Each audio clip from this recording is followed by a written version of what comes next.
வணக்கம். இந்த சிறப்பான அலசலுக்கு உங்களை வரவேற்கிறேன். சரி, எந்த தாமதமும் வேண்டாம், நேராக விஷயத்துக்குள்ளேயே போயிடலாம்.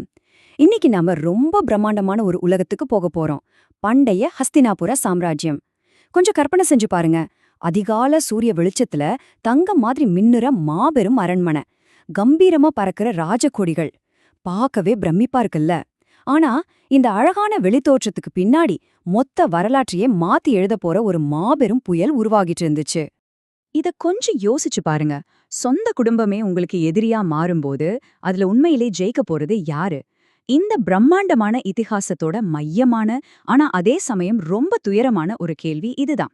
ஒரு மாபெரும் சாம்ராஜ்யம் எப்படி அதோட சொந்த ரத்தத்தாலே ரெண்டா உடைஞ்சுதுன்னு தெரிஞ்சுக்க நாம இந்த மோதலோட ஆணிவேர தேடி போகணும். இந்த மாபெரும் பகை எப்படி தொடங்குச்சு, அந்த ராஜவம்சம் எப்படி ரெண்டா பிழஞ்சுச்சு அப்படிங்கறத இப்ப நம்ம பார்க்கலாம். ஹஸ்தினாபுரத்தை ஆண்ட குரு வம்சத்துல 2 பிரிவுகள் இருந்தாங்க.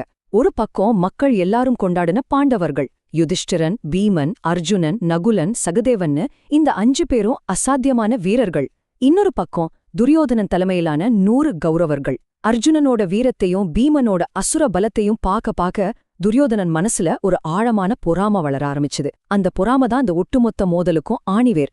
ஒரு சின்ன நெருப்பு பொறியா தொடங்கின அந்த பொறாம எப்படி காட்டு தீ மாதிரி பரவுச்சு தெரியுமா?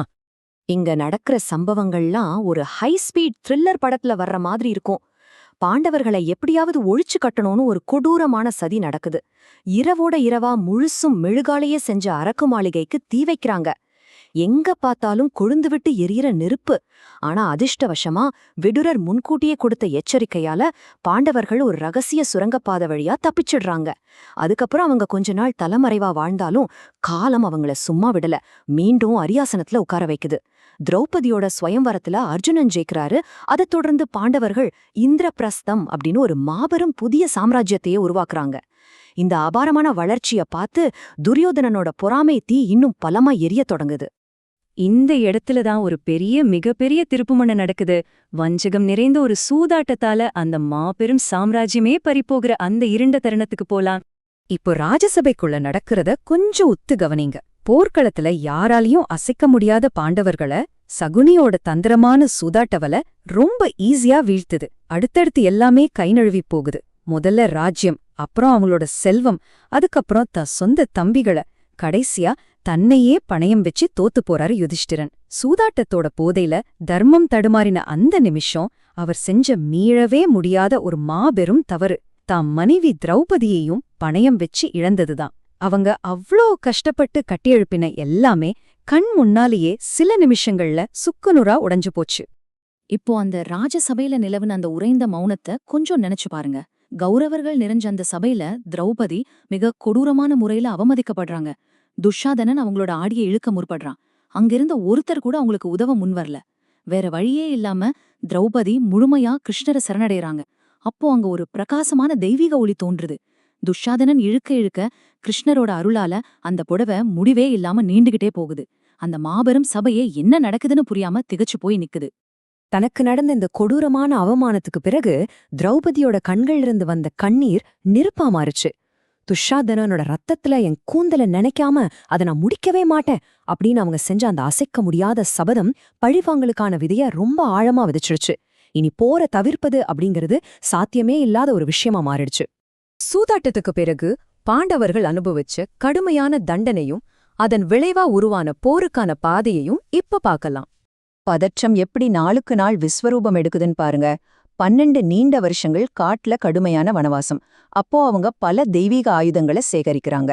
அதுக்கப்புறம் ஒரு வருஷம் யாருக்கும் எந்த அடையாளமும் தெரியாம தலைமறைவா வாழ்ற அஞ்ஞாதவாசம். இந்த 13 வருஷங்கள் முடிஞ்சதுக்கப்புறம் தர்மத்தோட அடிப்படையில தங்களோட நாட்டை திரும்ப கேக்குறாங்க. ஆனா தேவையில்லாத ரத்தக்கழறிய தவிர்க்கணும்னு கிருஷ்ணரே நேரா கௌரவ சபைக்கு அமைதி தூதரா போறாரு.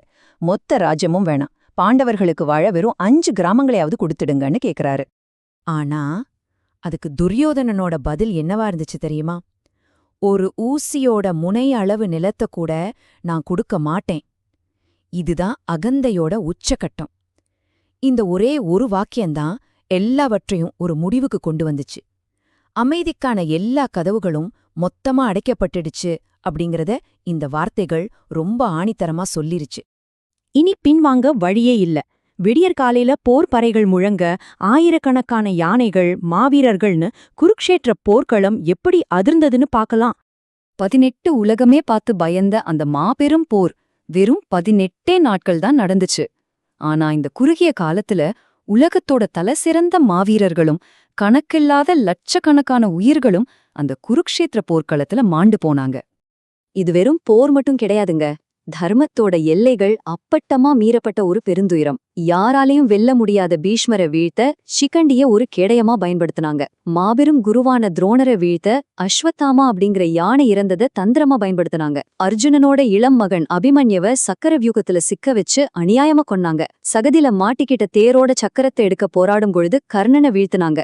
இப்படி நெறிமுறைகள் எல்லாமே இங்க மரணம் அடைஞ்சது. கடைசியா பீமனோட நடந்த கதாயுத போர்ல துரியோதனனோட தொட உடைக்கப்பட கௌரவர்களோட சாம்ராஜ்யம் முழுமையா சரிஞ்சு விழுந்துச்சு.